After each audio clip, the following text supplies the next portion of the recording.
Welcome to the Shark Bite Show, where we dive into the stories of our members, coaches, friends, and family of Shark Bite Fitness and Nutrition. All right, let's roll.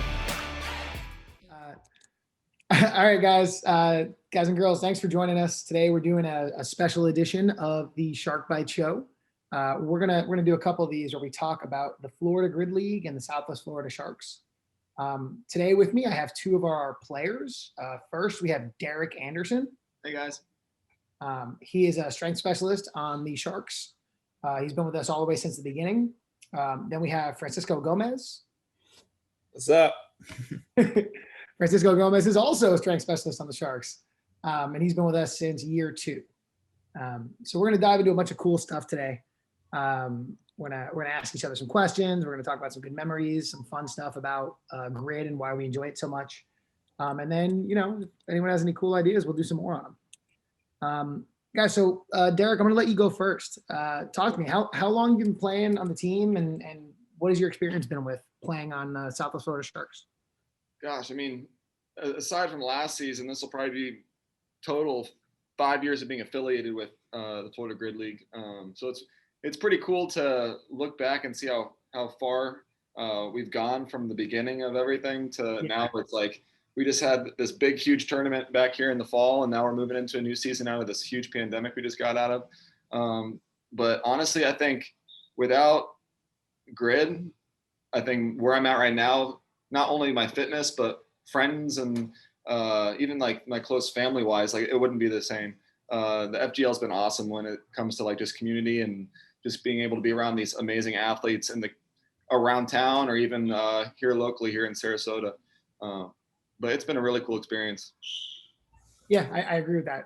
Not just from a fitness standpoint, just like my mental health and my fun. I would have way less without this, Oh yeah. Francisco, what about you? Yeah, so I think I've been doing it for 3 years, maybe 4. I'm not 100% sure since year 2. But yeah, dude, the grid is like, I don't know how to describe it, but it's amazing. When I moved into Southwest Florida, like about the same time started grid, and then one day I saw a Facebook ad and just joined the combine, and I literally had no friends in Southwest Florida, no nothing, and now pretty much the bonds that I created through grid, so the Sharks, and now I have friends all over Tampa and Jacksonville and Miami, all those stuff, and they all come from the same kind of like the league. So I think the best thing for grid, obviously, is fun, it's all that stuff, but the bonds that you create with other players and kind of like people that we somewhat think alike. Yeah, that's a good point, right? Because we were talking about like our community here, but you're right. Now we have friends in Tampa and Miami and Orlando, in Gainesville, in Texas, in Maryland. Oh, that's true. Texas, yeah. Yeah, like all over the country. And I mean, probably next year, some all around outside of our state, but probably next year outside of the country as well. That we would have never met if not for grid, right? Like I wouldn't have met you guys. Correct. And I think a big part of keeping our sanity during like the quarantines and the lockdowns was us talking to each other about how much we wanted to be training and how much we wanted to be back to playing, right? Yep. Yeah.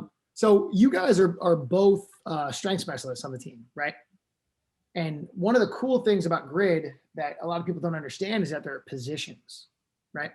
For example, like I'm not a strength specialist. I'm a gymnastics specialist. You guys are strength specialists, right? So talk to me about what you guys do on the team. How do you contribute to the Sharks? Well, we cycle weight. We have to do it well and efficiently. Not so much as heavy as possible, but moving pretty heavy weights or moderate weights as quickly as we can, as efficiently as we can, when our time is needed for a race. Mm-hmm. And a lot of times it can be very difficult, especially when it comes to catching our breath or moving right into a different movement right after doing a big set of like 15 power cleans or something like that. But it's definitely been an experience from learning how to cycle on day 1 to being almost 5 years in and seeing the dramatic difference in how we even just move weight. Is pretty cool. Yeah. For me, I think I see myself, and I'm sure you do as well. I'm a specialist within the strength specialist.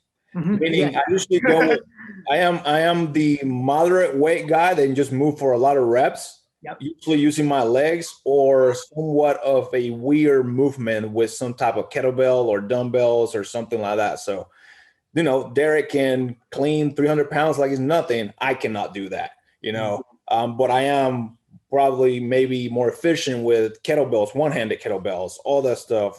So yes, we're both strength specialists, but we are different roles as a strength specialist on the team.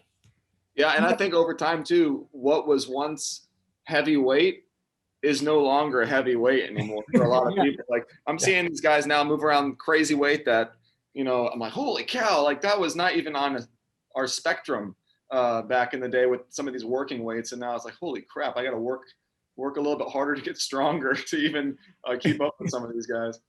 Yeah, the first year, I remember some of the stuff, Derek, that was like in our ladders or our mirrors.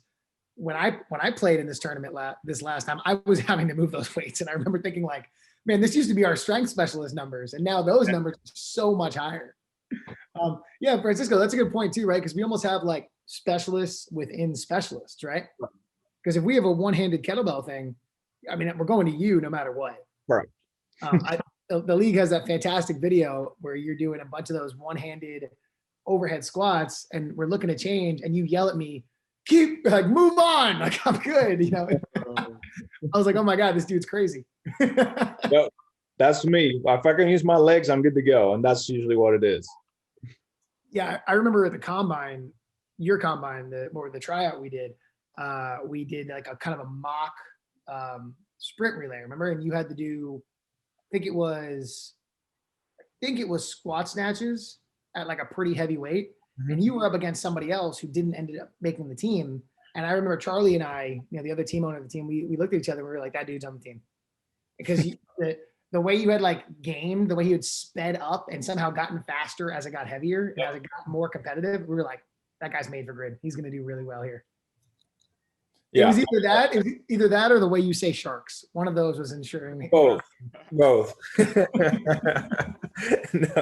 Yeah, no, I mean, I'm competitive, super competitive, and I think that's pretty much what gets me through grit, because if not, I mean, I don't think I'm as strong as some of these guys, or not even close, But if you put me next to them, I'll try to go, Yeah, no, like, so Derek, that's a good one too, right? Like, so you and me, you were one of the first 3 players we signed to the team, right? Yeah.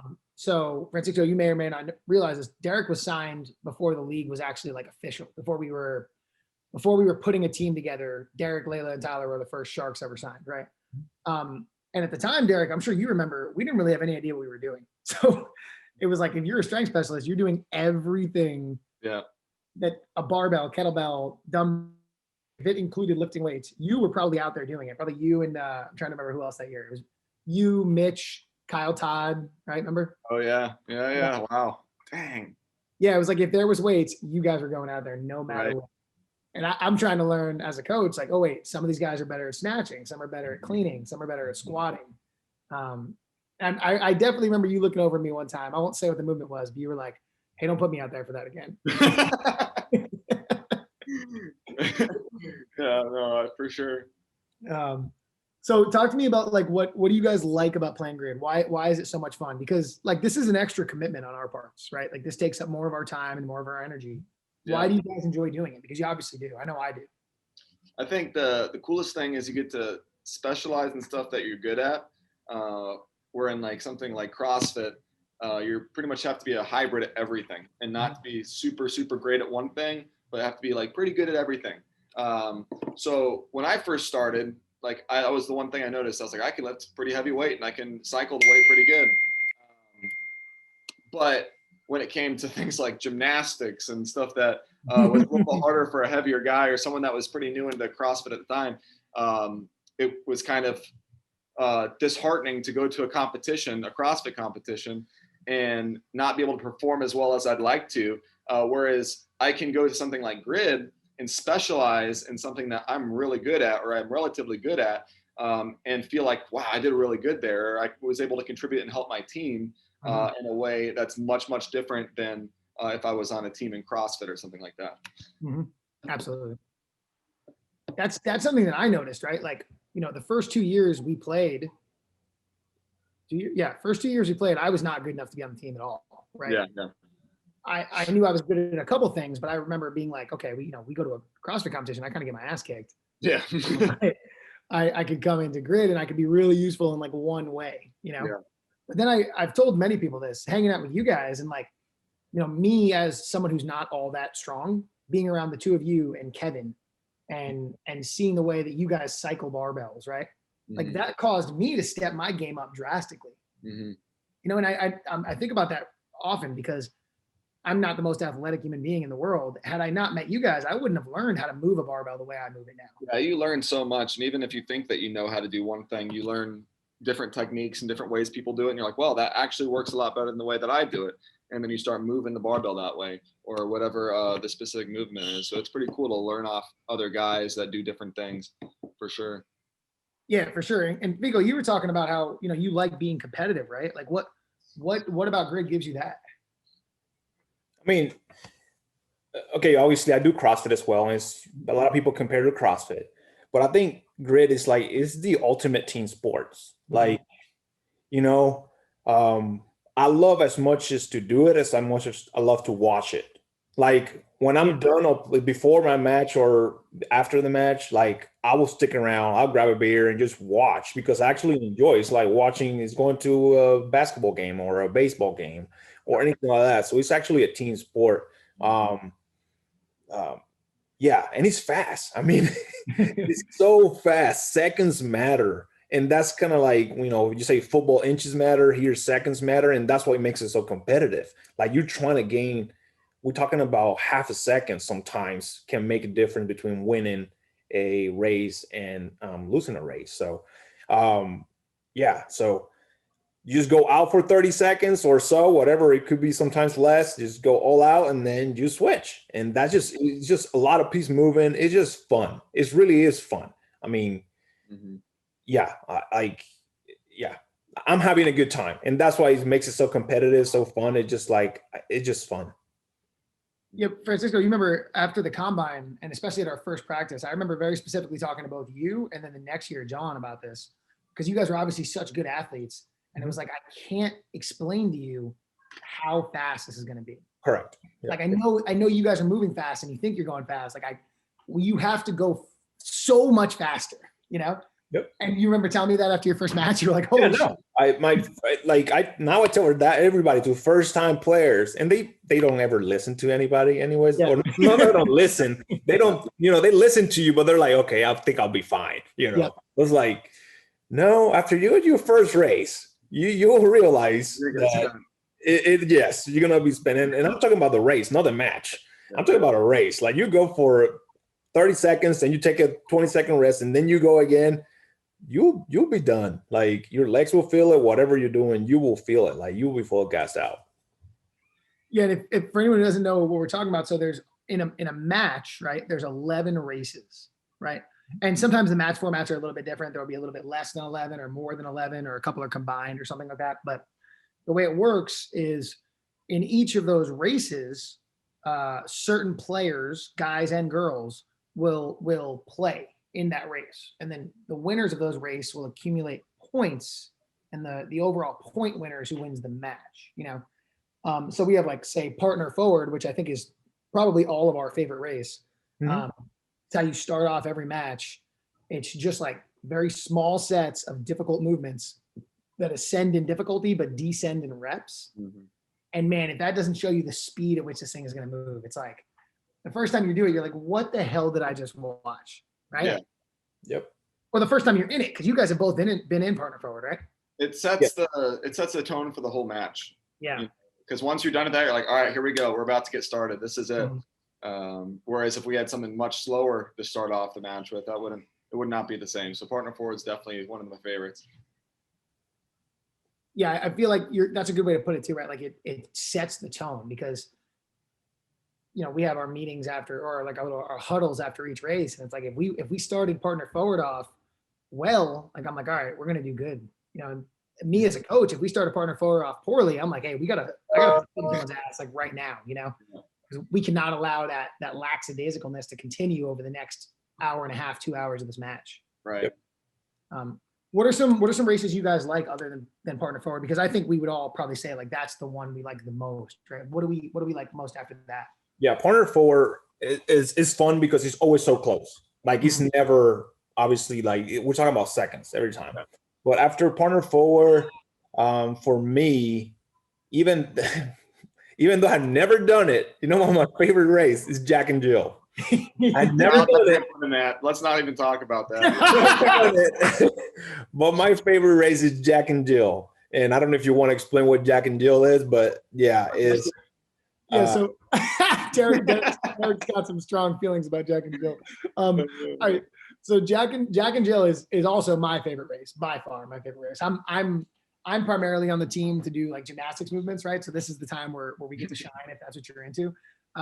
Jack and Jill is one guy and one girl on the grid together at the same time. And then there's usually 3 different gymnastics movements that will, similar to partner forward, decrease in reps, but greatly increase in difficulty. You know, so it'll start off with like a set of, say, toes to rings, then a set of ring muscle ups, and then finally a set of like backwards roll to supports, I believe is what's in that race. That's where you do like basically a backflip on the rings, you know? And for anyone who doesn't know what I'm talking about, if I made that sound easy, any of that, it's not, because it's big sets done very fast, competing against the team next to you, you know? And like, so why do you like that one so much? Because I love that one. That's my favorite. No, I like it because of speed, obviously the difficulty. I mean, some of this gymnastics, like, I guess I like it so much because I cannot do it. And it's kind of like impressive for me. Yeah. Oh yeah, like, for sure. You know, it's like how they can do that, you know, like that fast, like it's crazy. And obviously we're not only talking about males, I'm talking about females. Like, yeah, totally. Right. Females are doing stuff that I cannot do, and they're doing it even sometimes faster than they guys. So how both men and female are doing the exact same movement at the exact same pace or fast or all that stuff at the same skill level, it's kind of cool. I mean, that's just, you don't see that anywhere else. Yeah, that was something we realized the first year, right? Derek was like, we realized that the best teams in the league had great female players. Yeah. You know, there was kind of closer to a baseline with the male players in the league, you know, where every team had pretty good male players and, you know, some not so good, but every team had a fair amount of really good male players. Only a couple teams had very good female players, and those were the best teams by far. You know, a big part of why Tampa was able to just smash the league the first year was their incredible female talent on that team. You know, and Francisco, like you said, man, the girls were moving the barbells just as well as the guys, and they were doing the gymnastics movements a whole lot better than the guys. Better than the guys, yeah. Yeah, and I think we see that even now, you know, like I would put Rachel Miola on our team up against almost any guy in the league on bar muscle ups, you know. And then you got Taylor Stallings that can barbell cycle the same weight as some of the guys in the league. Like, it's crazy. Not just some, most of them. Yeah, most of them. Yeah. I made very sure when I coached the All-Star match a couple years ago that I was not out there at the same time as Taylor. I was not letting the commissioner get video of me and Taylor moving. No. Oh man. Yeah, I think that's really cool to see. What are some of the differences you guys have noticed, specifically? Like, I know we talked about it a little bit beforehand, but specifics differences between like competing in CrossFit and competing in grid. So not so much training, but the competing portion. You know, it's faster paced. I think a lot of CrossFit workouts, some of them are more drawn out or longer, and you have to think about your pace, and you have to think about how you're going to break up the reps and the breaths you're going to take in between each movement and things like that. With grid, it's like you don't have time to think about that kind of thing. I mean, you go out there, you grab the barbell, you move, and most of the time it's like you're out there to stay out there. You're not stopping. You don't get a rest time. You have to go and sprint, get the work done, get off the grid, come back on the grid, do something else. And so, I mean, comparing it to any other CrossFit workout I've done, it's like doing grace multiple times in our matches. Like because sometimes you kind of are. Yeah, you kind of are. And then you're like absolutely dead and smoked after one race. And then you're like, oh, after this next race, you have to do it again. And it's like, oh my gosh. So it's a lot more fun for me because I get to do a lot more. I get to go faster. I get to cycle, which I love to do. So whereas CrossFit, like I said before, there's so many different movements that you kind of have to think about a little bit more. Mm-hmm. Yeah, for me, I mean, I love both. Obviously, I love competing in CrossFit. I love grid as well. And I think they have some similarities, but really are not comparable somewhat, on CrossFit, like Derek said, we're kind of pacing. So, even if you have 30 clean and jerks, you're going to probably go singles. In grid, there's no shot. You're going to do 10 or 15 and just get out, as fast as you can. So I don't know if it translates or not, but yeah, it just, for me, I started with CrossFit, and I've been doing CrossFit since 2012, and grid only for the past 4 years. So I kind of now starting to like grid way more than CrossFit, and competing in grid more than CrossFit. Obviously, it fits more because I'm doing my strength, but also the team aspect. And I know that sometimes in CrossFit you do teams, all that stuff, but it's not the same. There's so much going on grid. And I'm talking about, like, from a coach standpoint, like Nick, you have to decide how many you're doing here, and you're going to be doing the half of the match and not the other half. All that stuff, like, I like that stuff. It really, like, I'm the one that always kind of, hey, you should do this, all this stuff. Like, I'm thinking, like, at night, oh, maybe we should do this, all this stuff, or blah, blah, blah. And then I'm like, well, I should let him coach instead of just me talking. But, No, that's super helpful. That is super helpful. I don't think people realize how challenging it is to maintain 18 different people and their individual skill sets and how to best use all of them, Yeah, because we can, and especially our team,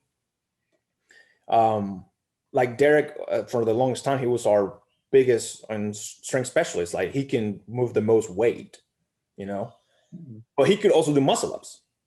He also do a couple other things because he did CrossFit where, some other teams have guys that actually move the bar stronger than Derek, but they don't have that versatility on that. So I think, our team, and just in general, other teams too, like, you have to play with that.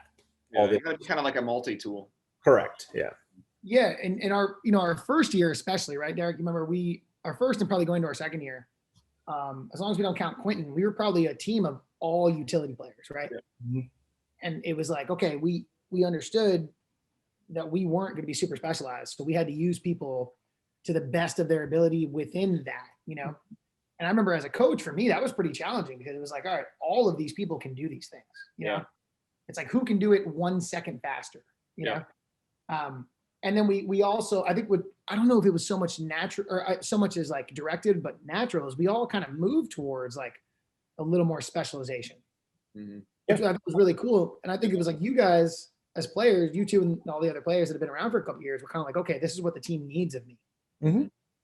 Yeah, I think looking back at it, like, there was one point where we were at your gym and we just basically were doing different movements, and we were just lined up, and one after another, like the legless rope climbs, we were just doing legless rope climbs, and we were lined up, the guys and the girls.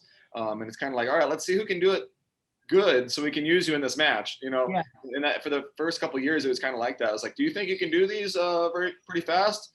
Send me a video of this so I can compare it to somebody else to see if you should be used for that. So when we started off, it was a lot of just understanding each other's skill level and different skills that we have on the grid to better use them for our team. So it was pretty cool. Yeah, that's really cool there too, right? Because I don't know if other teams have this. I'm not saying they don't have this. I'm just saying I don't know if they do.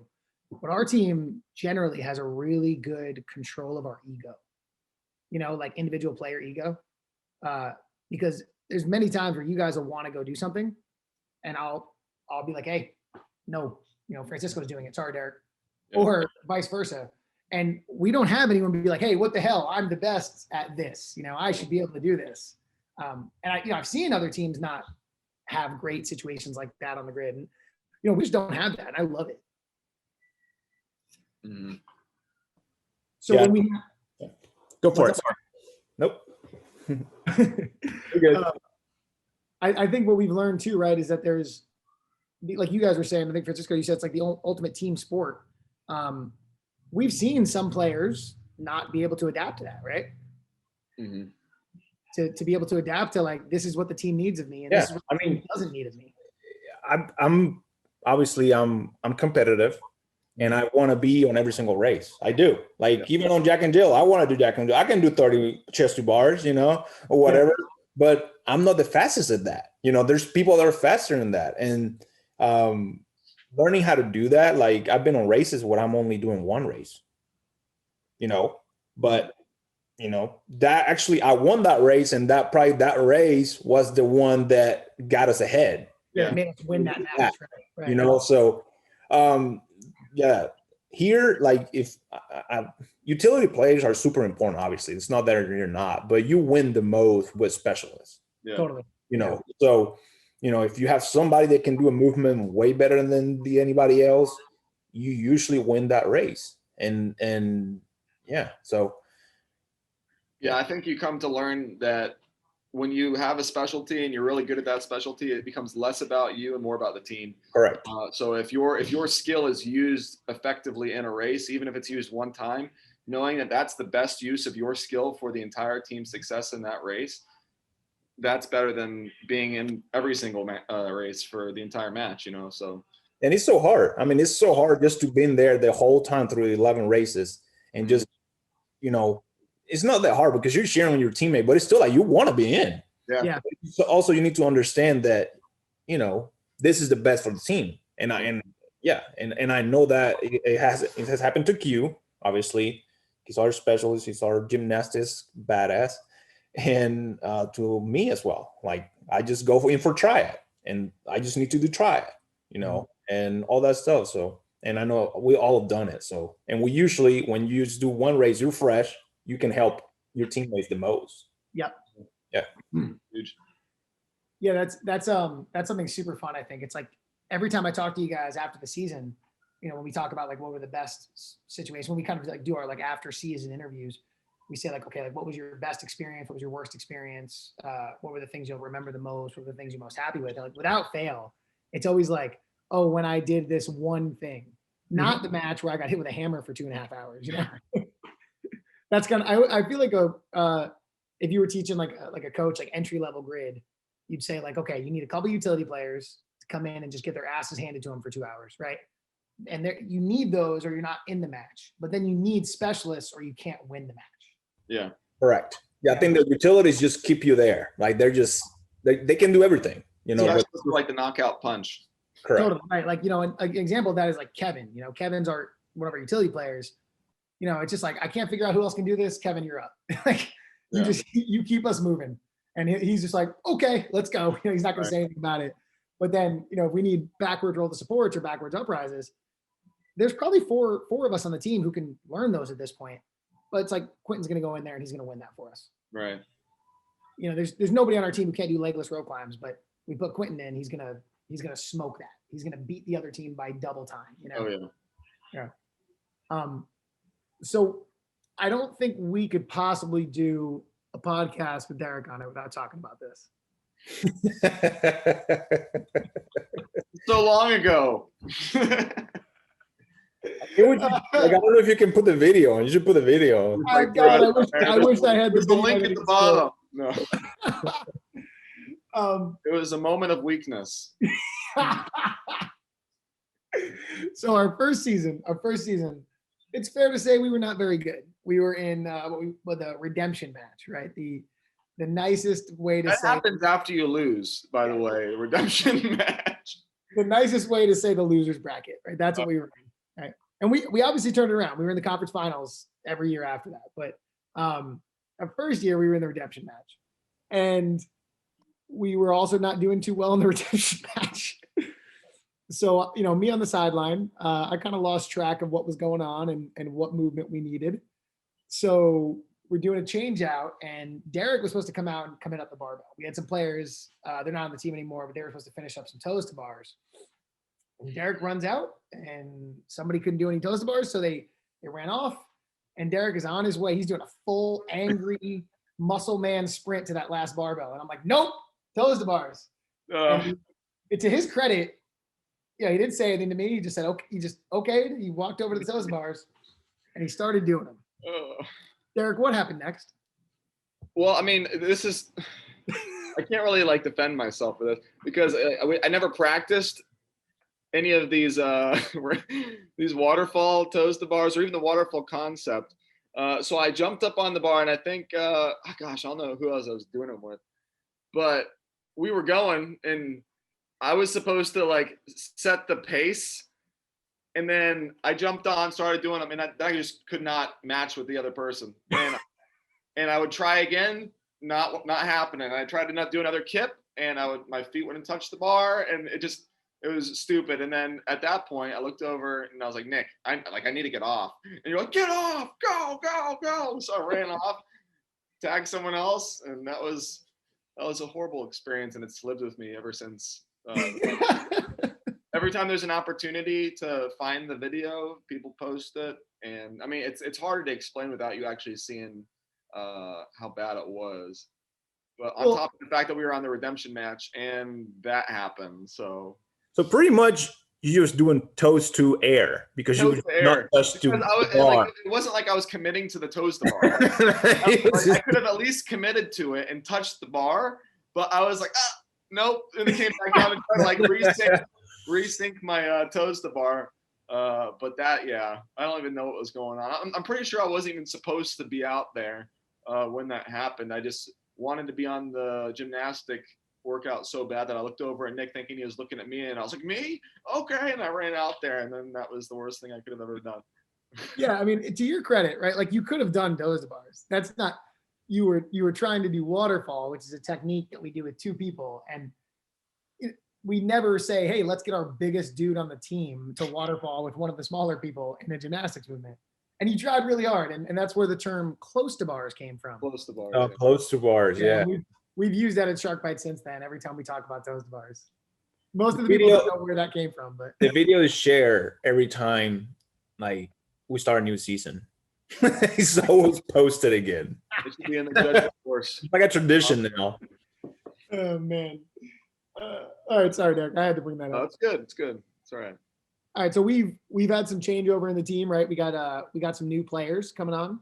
We got a new season coming up, and I think, I don't think I'm being hyperbolic by saying this. I think we probably have the most talented team we've ever had by far going into this year. What do you guys think is going to happen this year? By the time this comes out, all of our signings that people know about will have been said, so you can talk about them openly. I mean, coming from a whole year of being quarantined and trying to at least be in the gym as much as we can to keep our skills and our weightlifting up, it's a big challenge. So it'll be interesting to see where everyone's at. Be interesting to see how everyone kind of works cohesively as a team, going from just having a tournament to now having a full length season and what that's going to look like. So it'll be interesting. It'll be interesting, especially with a lot of our new signings that we have too. Yeah, definitely. Yeah, no, I agree by far. We have our most talented team by far. Like I was telling you the other day, I don't know what I'm going to do. Because I'm just gonna sit on the bench most of the time. I went from a strength specialist, top 2. Now I'm like, well, top 4 maybe, top 5, like, I'm just so glad this means that I'll never touch a barbell again. I'm so happy. So yes, and we have some cool signings that I think are gonna probably like help us a lot, especially on the girl side. Yeah, definitely. Not even worthy to be on the same team as some of these girls. They're phenomenal. Yeah, on the girls, I'm excited. I think it'll be fun. I'm excited going back to, even though the tournament was awesome. I mean, I love that tournament. Like that Me was. too. I had such a great time. It was and so they did much such a good job. They did such a good job. I can't even imagine how long it or what it took to put that together. Right. But now going back to a full season and back to what we're used to, it's kind of cool. I'm excited for that. Yeah, I agree. I mean, Figo, you can talk about it, man. Just remember how bring them back on the team this year to have that mature, great athlete presence. Yep. I think a couple of our signings this year are going to fill those similar kind of roles, and I'm really excited to have that. People who are very calm under pressure.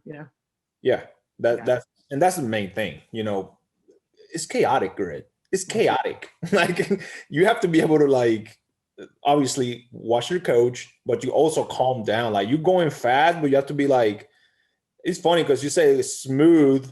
You want to go smooth, but sometimes smooth is not fast. So you got to go like fast and smooth. So it's kind of like paying attention, looking at your coach, looking at what, even if you're like me and Derek switch barbells a lot, back and forth, all that stuff. So if he's doing overhead squats, I need to like look at you're telling him when he's going to get off, but I also need to notice like, hey, he's slowing down, I need to be ready now.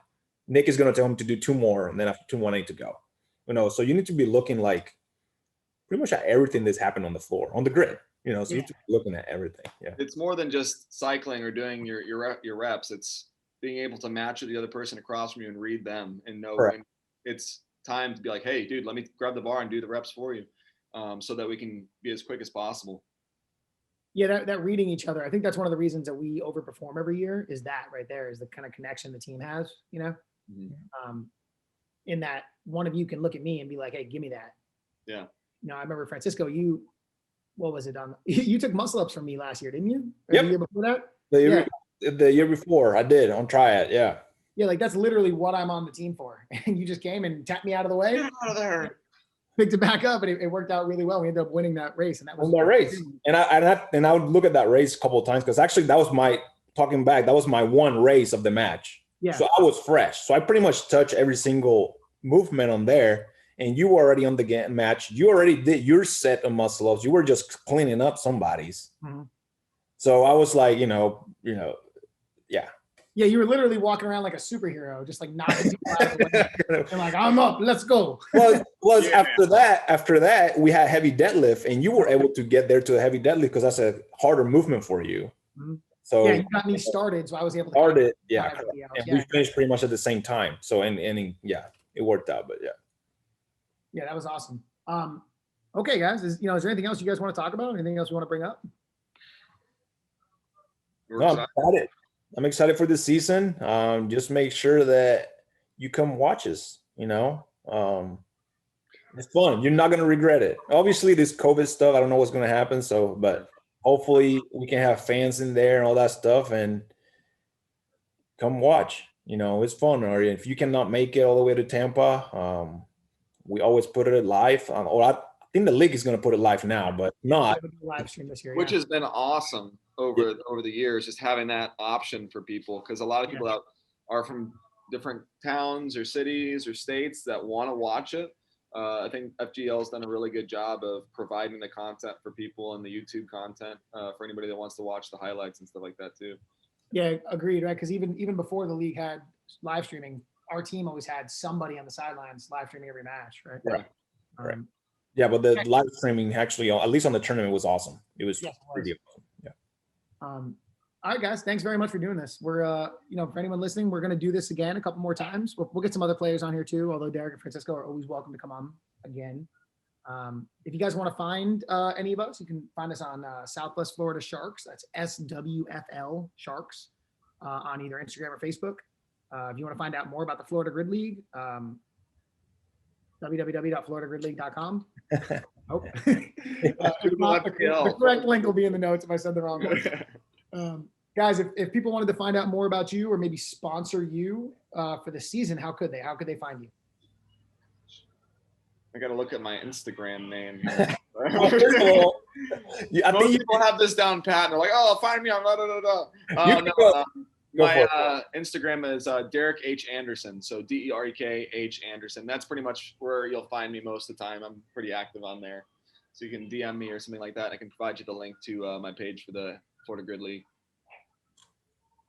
Yeah. And then my Instagram is FICO, FICO_Gomez, GOMEZ. That's my Instagram. But you can also go through the Sharks page.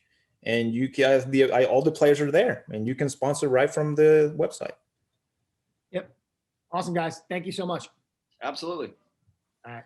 Bye, everybody. All right. Thanks for hanging out with us today on the Shark Bite Show. If you'd like to get a hold of us, you can find us on Facebook or Instagram at Shark Bite Fitness and Nutrition, or on our website at sharkbitefitness.com. If you'd like to find out more about our guests, their information will be in the show notes. If you'd like to talk to us about getting more fit, feel free to schedule a free no sweat intro at one of our locations in Cape Coral Fort Myers, or Naples, Florida.